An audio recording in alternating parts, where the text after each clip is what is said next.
troisième aspect du nouveau régime israélien, c'est un racisme assumé. Le racisme, pendant 2 générations, a été en Israël, comme il l'est en France, comme il l'est dans les pays dits civilisés, un racisme honteux. On ne le dit pas. Je ne suis pas raciste, mais j'aime pas les Roms. Je ne suis pas raciste, mais il y a quand même trop de Noirs en France. Mais rares sont dans les pays démocratiques les gens qui assument leur racisme, même s'ils le sont profondément. Et aujourd'hui, le racisme en Israël est assumé. C'est dans les médias, c'est dans le discours politique. J'ai commencé à le dire, ça commence à être dans les lois. Et c'est une société qui soigne le racisme de partout. On a de la peine à imaginer le contenu et le ton des discours de certains députés, voire de certains ministres. 4e élément, la violence. La violence dans la société israélienne, la violence dans le discours politique, la violence dans l'ambiance. Alors là, je suis content de parler ici en France parce que j'ai écrit il y a... Je vous donnerai même le détail. C'était un rassemblement, comme parmi les dizaines de rassemblements auxquels je participe chaque année. Un rassemblement, je ne sais même plus quel était le sujet. Au centre-ville de Jérusalem, devant la municipalité. Et il y avait, face à ce rassemblement, une contre-manifestation d'extrême droite, de droite nationaliste, extrêmement violente. Je dois le reconnaître, heureusement qu'il y avait la police. Elle nous a vraiment, non seulement protégés, mais, je ne veux pas dire elle nous a sauvé la vie, je ne pense pas qu'il y aurait eu beaucoup de morts, mais enfin, on serait fait massacrer. Il y avait une très grande présence policière et assez active par rapport à cette manifestation, parce qu'elle avait senti que vraiment, si on les laisse faire, ils nous massacrent. Parmi les manifestants, il y avait aussi ma fille. Et à un moment, ce qui est plus dans la logique des choses, c'est plus une gamine, elle est maman, elle a des enfants, elle est prof. Je prends ma fille, mais comme le patriarche s'adresse et je dis, Dalila, je la prends comme ça, tu rentres. Tu restes pas là. Mais avec autorité, je lui dis. Elle me regarde un peu comme ça, et je dis, t'as 2 gosses qui t'attendent dans la maison, ça risque d'être le massacre, tu rentres immédiatement. Et tu rentres même pas par là. Tu fais un grand détour pour qu'on ne puisse pas te suivre. Et le lendemain de cette manifestation, j'ai écrit un post, un article en hébreu, qui a été tout de suite traduit en français, dont le titre était « J'ai peur », où je décrivais la violence de cette manifestation, mais d'une façon plus générale, l'ambiance générale, aussi quelque chose qui caractérise un État fasciste, une société qui se fascise, où il n'y a plus de liberté d'expression, où les gens parlent dans le bus, ce qui n'a jamais été le cas. Les Israéliens, c'est des gens qui parlent fort. Et c'était habituel, il y a des sketchs par dizaines, que 2 personnes parlent dans le bus, il y a un troisième qui se mêle, qui dit non, c'est pas comme ça, c'est comme ça. On parle fort et tout le monde se mêle de ce que tout le monde dit. Il y a quelque chose de sympa et quelque chose de pas très sympa. Enfin, il y en a qui aiment, il y en a qui n'aiment pas. Moi, ça dépend. Parfois, je trouve ça sympa. Je trouve que c'est vrai qu'il y a quelque chose de familier, pas serré du tout, mais aussi parfois c'est un manque de civilité qui m'énerve. Toujours est-il que j'ai écrit cet article « J'ai peur ». Et je mettais en évidence ce qui s'était passé la veille, mais aussi plein d'incidents, des militants à une manifestation de la paix maintenant, qui n'est donc pas une manifestation, encore une fois, de gauchistes radicaux, à Tel Aviv, qui se sont fait poursuivre par des militants d'extrême droite jusqu'à leur maison. Que l'organisation B'Tselem, que j'ai mentionnée tout à l'heure, l'organisation des droits de l'homme, a reçu une visite musclée d'un groupe d'une 30aine de personnes qui n'ont rien fait, ils n'ont rien saccagé, ils sont simplement rentrés dans le bureau, ils ont fait le tour, histoire de dire on est là, faites gaffe, vous commencez à aller trop loin. Vos critiques d'Israël d'ailleurs repris par le Premier ministre maintenant, puisque le directeur général de B'Tselem a fait un rapport devant le Conseil de sécurité, et alors aujourd'hui, lui, c'est l'ennemi numéro 1. Et il a de la protection policière. Mais j'y reviendrai à propos de la protection policière. Et donc j'ai écrit cet article « J'ai peur ». Et pas mal de mes amis, lorsqu'il a été traduit en français, pas mal de mes amis, et surtout amis eux, avec un E, parisienne, française, parisienne surtout, s'en moquaient de moi. Oh là là, t'as peur, tu fais ta chochotte, qu'est-ce que c'est que ça? Arrête de faire le malin, arrête de faire l'important. Bon, c'est leur droit. Toujours est-il que moins d'une semaine ont passé et que nous sommes convoqués, plutôt que s'invite chez nous à la maison, le chef de la police de Jérusalem. Alors, pour ceux qui ne savent pas, ma compagne est une avocate connue en Israël pour, on l'appelle l'avocate des terroristes. Elle a représenté tous ceux qui ont été impliqués dans les 30 dernières années dans des attentats, ceux qui en sont sortis vivants. Et donc, elle est très connue. Et le chef de la police s'invite chez nous. Il nous dit, je passe. Ça ne nous est jamais arrivé que le chef de la police, en général, on te convoque, on dit, tu viens à 8 heures et tu as intérêt à venir avec ton avocat. Là, non, il dit, je passe. Et il dit, je suis venu vous mettre en garde. Nous avons plein d'informations sur des menaces contre vous.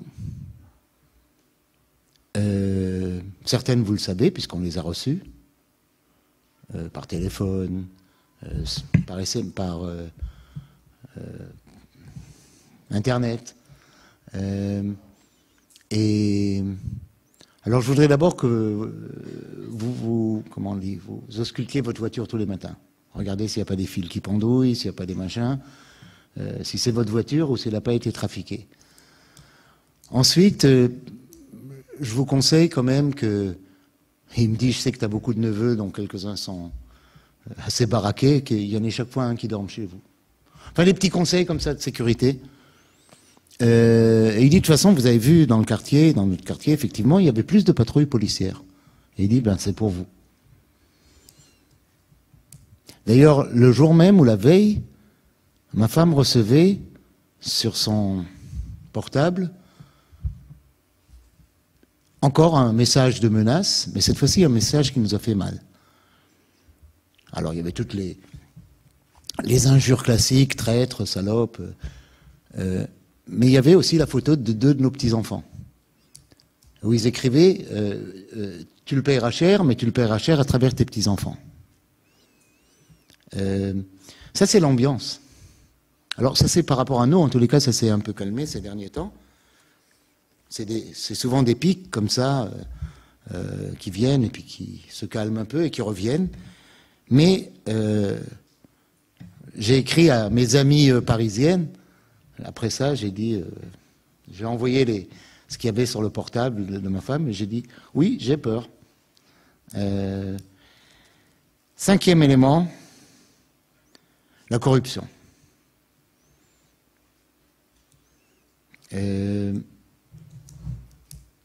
Elle est endémique.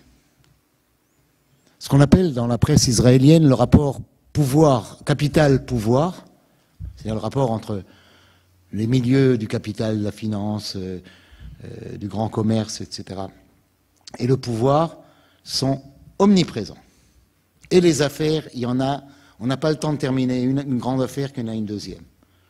Je parlais de notre ancien Premier ministre, non, je parlais de notre président violeur, qui est en prison, mais le Premier ministre d'avant est aussi en prison. Alors lui, c'est pas pour viol, lui, c'est pour des affaires de corruption, des grosses affaires de corruption. C'est pas qu'il a pris des petits pots de vin, c'est... ça rappelle un peu le rapport entre le pouvoir en Italie à certains moments et la mafia.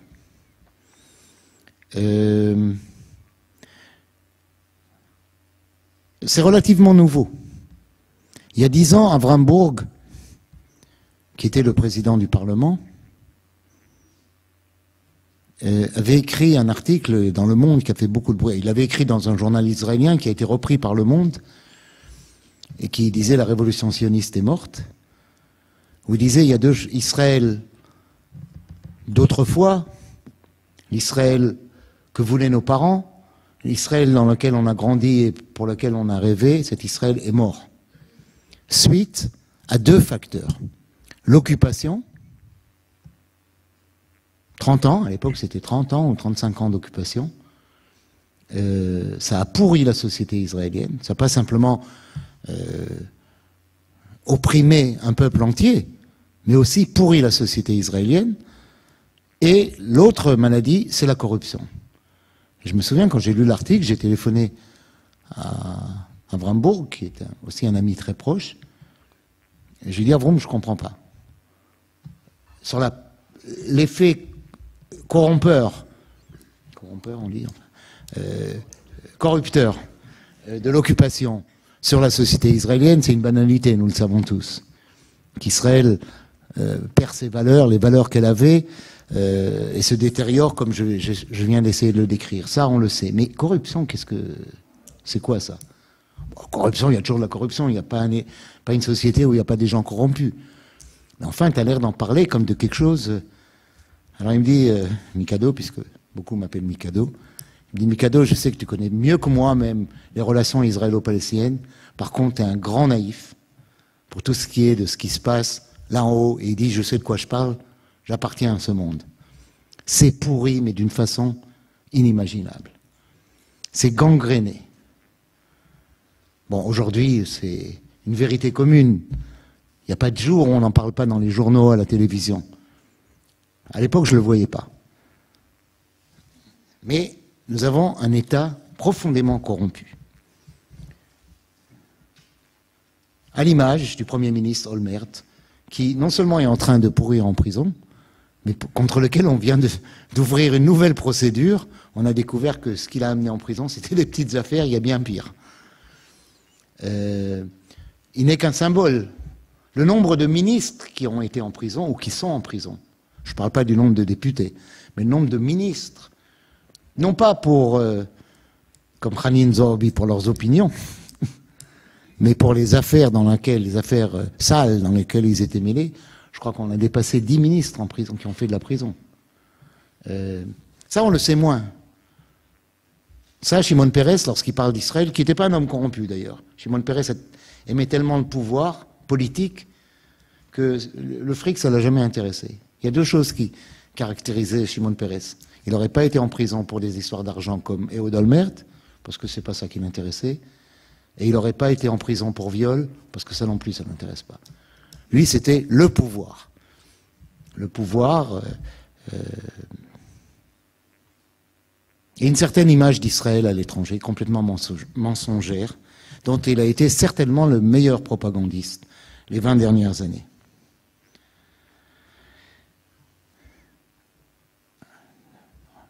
Je compte simplement. Sixième caractéristique, un personnel politique gravement incompétent. Alors je donnerai deux exemples pour faire rire un peu, mais c'est des exemples... Non, le premier pour faire rire, ils sont tous les deux vrais. L'une, c'est notre vice-ministre des Affaires étrangères, Tzipi Hotobeli. Lorsque son nom est apparu dans la formation du nouveau gouvernement, tout le monde s'est interrogé. Tzipi Hotobeli, vice-ministre des Affaires étrangères, mais elle est bête, tout le monde sait qu'elle est bête. Non pas qu'elle est de droite, c'est sûr qu'elle est de droite, non pas qu'elle est d'extrême droite, c'est évident qu'elle est d'extrême droite, mais on peut être d'extrême droite et intelligent. Elle est gravement bête, elle n'a jamais dit une phrase cohérente.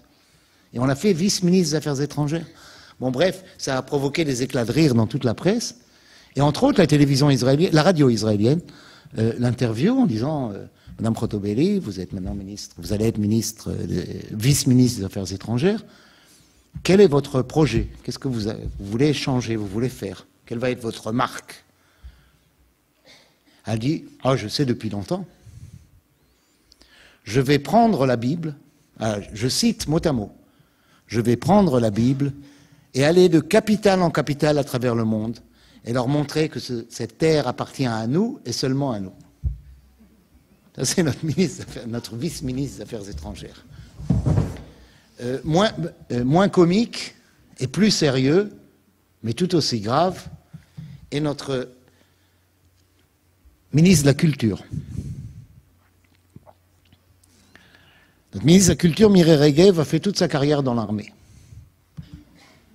Elle était son avant-dernier poste, c'était la censeur, parce qu'il y a une censure militaire en Israël, la censeur en chef de l'armée. C'est tout un programme pour une ministre de la Culture. Son dernier poste, après avoir été la censeur, elle était la porte-parole de l'armée. Et elle a été la porte-parole de l'armée pendant une des agressions contre Gaza, entre autres, pendant une des agressions contre Gaza. Et c'est là que j'ai été confronté à elle. J'accompagnais, je crois que c'était Daniel Mermet, j'en suis pas sûr, j'accompagnais une équipe de journalistes où elle avait convoqué la presse internationale sur une petite colline, c'était tout simplement obscène, sur une petite colline qui surplombait la bande de Gaza, où on était au théâtre, et on voyait les avions qui descendaient, les colonnes de fumée, on entendait les grands booms, et elle nous expliquait ce qui se passe. Et elle a ouvert la bouche. Mon Dieu. Je ne suis pas un grand patriote israélien. Oui, je suis de ceux qui disent « je n'aime pas mon pays ». Et je veux le changer de A à Z. Mais à ce moment-là, j'ai eu honte pour Israël. Cette porte-parole, mais le nombre d'inepties qu'elle a pu dire, le langage primaire qu'elle utilisait, l'absence totale de conscience à qui elle parle. C'était la grande presse et les grandes chaînes de télévision à travers le monde qui étaient venues invitées par le gouvernement. C'est un moment où tout d'un coup, je me suis senti, je me dis, mais j'ai honte pour Israël que ce soit elle la porte-parole. Alors aujourd'hui, elle n'est pas simplement une porte-parole de l'armée, elle est ministre de la Culture. Et elle a introduit dans le monde de la culture ce concept fasciste de loyauté. À partir de maintenant, les budgets, c'est en fonction de la loyauté. On a coupé le budget du théâtre El Midan de Haïfa, un théâtre arabe de Haïfa, un des meilleurs théâtres israéliens, un très bon théâtre israélien c'est un théâtre qui fait du théâtre parce qu'il n'est pas loyal et qu'il a présenté une pièce, mais assez médiocre d'ailleurs, écrite par un ancien prisonnier politique palestinien. Ah, ça c'est déloyal. Fini le budget. Elle a la dernière, et plein de choses de ce genre-là.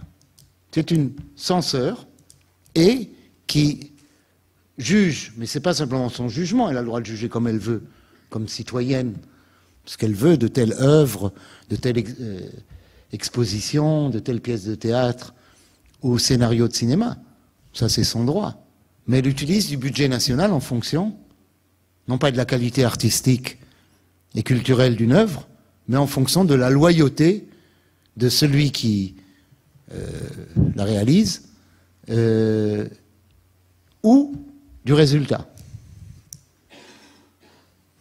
Son dernier, alors là elle a dépassé les limites de nouveau, là on replonge dans le comique. Elle était l'invitée d'honneur d'un festival il y a quelques semaines, l'invitée d'honneur d'un festival, je ne sais plus si c'était un festival de cinéma ou de théâtre, où elle devait remettre un prix.